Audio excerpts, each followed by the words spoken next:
আজকের এই ভিডিওটি মেয়েদের উদ্দেশ্যে বানানো। বিশেষ করে 6 to 10 অথবা ইন্টারমিডিয়েট পড়ুয়া যে আমাদের মেয়েরা আছে তাদের উদ্দেশ্যে আজকের আমার এই ভিডিও। একটি ছেলে একটি মেয়েকে পছন্দ করবে, তাদের মধ্যে একটি প্রণয় তৈরি হবে, এটা খুব স্বাভাবিক একটি বিষয়। আল্লাহ পাক আমাদের শরীরে সেই উপাদানাবলী দিয়েই তৈরি করেছেন, এটা খারাপ কিছু নয়। তবে খারাপ সেটাই যে সমস্ত মেয়েরা মোবাইল ইউজ করে বা হোয়াটসঅ্যাপ মেসেঞ্জার ব্যবহার করে। সমস্যা হলো যে আমি আবার চাকরি জীবনের অভিজ্ঞতার আলোকে বলছি যে যখনই কোনো ছেলের সাথে একটি সম্পর্ক তৈরি হয় তখন হোয়াটসঅ্যাপ বা মেসেঞ্জারের মাধ্যমে তাদের যখন কথা হয়, অনেক সময় সে যাকে পছন্দ করে সে তার একটি অশ্লীল ছবি চায়।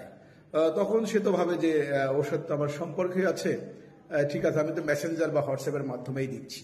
তখন সে অবচেতন মনে বা সরলভাবে সে তার তুলনামূলক একটি অশ্লীল ছবি তার যাকে সে পছন্দ করে সে তাকে দিয়ে দেয়।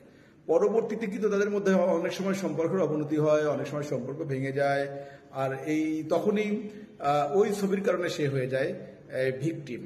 এই জন্য আমি আমাদের যে মেয়েরা আছো তাদের অবগতি তুলে জানাচ্ছি যে যতই তোমার সাথে সম্পর্ক তৈরি হোক, প্রণয় তৈরি হোক, কখনোই তুমি হোয়াটসঅ্যাপ বা মেসেঞ্জারের মাধ্যমে তোমার কোনো খারাপ ছবি কখনো শেয়ার করবে না।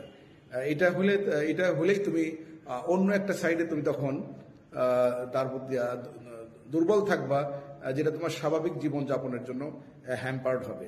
আশা করি আমার মেসেজটি আমি সবাইকে অবহিত করতে পেরেছি। ধন্যবাদ সবাইকে। আসসালামু আলাইকুম।